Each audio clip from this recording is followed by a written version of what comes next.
Assalamualaikum warahmatullahi wabarakatuh. Siamo, tutti fratelli. Hai teman-teman dan Dewan Juri yang saya hormati.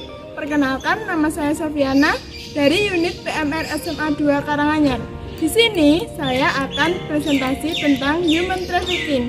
Tapi sebelumnya teman-teman sudah tahu belum sih apa itu human trafficking? Kalau belum tahu tenang aja. Di sini aku bakal jelasin. Jadi, don't skip on watching. Tahu nggak sih? Sebagai negara berkembang, Indonesia tak luput dari kemajuan perkembangan zaman. Namun, seiring dengan perkembangan zaman tersebut, terdapat beberapa pihak yang menyalahgunakan dan memanfaatkan untuk meraup keuntungan. Globalisasi juga membuka ruang lingkup kejahatan menjadi berkembang. Tidak hanya pada tingkatan domestik, tetapi juga lintas batas negara.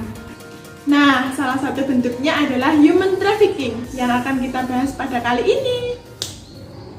Sebelumnya, aku mau jelasin dulu nih apa itu human trafficking. Jadi, human trafficking merupakan kegiatan perekrutan, pengiriman, atau penampungan orang-orang dengan cara ancaman atau kekerasan demi tujuan untuk eksploitasi yang hanya menguntungkan satu pihak saja.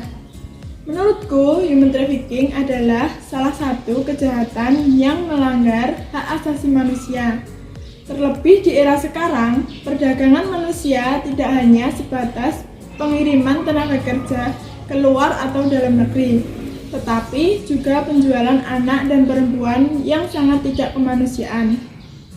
Oh ya teman-teman, kalau mau tahu lebih lanjut, simak cerita aku ya. Di suatu desa, ada seorang remaja yang menjadi korban human trafficking. Ia bernama Ani. Ia sudah putus sekolah sejak 5 tahun yang lalu karena orang tua yang tidak mampu membiayainya ia sekolah. Lalu, ia ditawari seorang laki-laki yang bernama Tono untuk bekerja di kota dengan gaji 10 juta per hari. Nah, dari sini kita bisa simpulin apa saja faktor penyebab dari human trafficking. Yang pertama, memiliki tingkat pendidikan yang rendah. 2. Kemiskinan. 3. Mudah percaya pada orang lain, apalagi orang asing. 4. Sumber hukum yang tidak kuat mengikat. Hari telah berganti. Ani sangat senang akan bekerja di kota.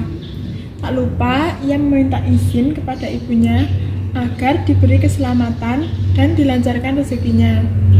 Tak lama kemudian, Ani dan Tono berangkat ke kota. Ternyata, setelah sebulan lebih ia bekerja, ia tidak diberi gaji.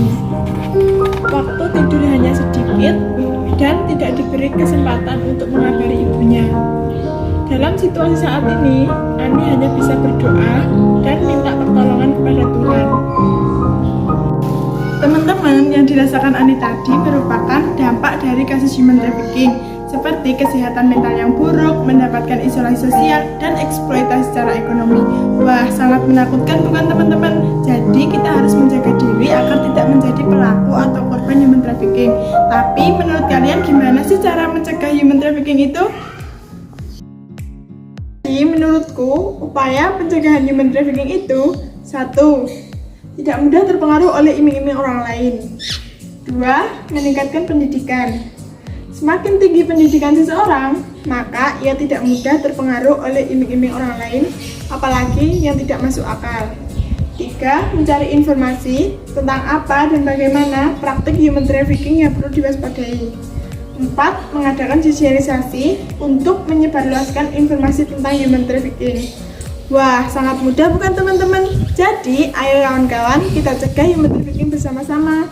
Jangan lupa berbagi kabar tentang bahaya human trafficking kepada orang di sekitar kalian, supaya ikut mencegah dan menjaga diri adanya human trafficking ya.